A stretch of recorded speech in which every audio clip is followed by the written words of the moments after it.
ஈரோடு மாவட்டம் பவானியில் 1.5 வயது பெண் குழந்தை கடத்தப்பட்ட சம்பவம் தொடர்பாக 2 பேருக்கு நீதிமன்ற காவலானது விதிக்கப்பட்டிருக்கிறது.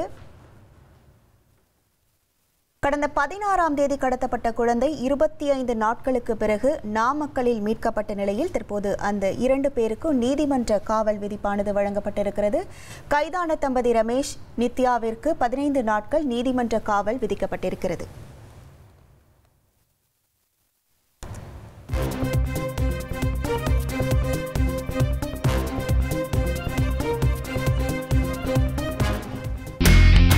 இனி செல்லும் இடமெல்லாம் செய்தி.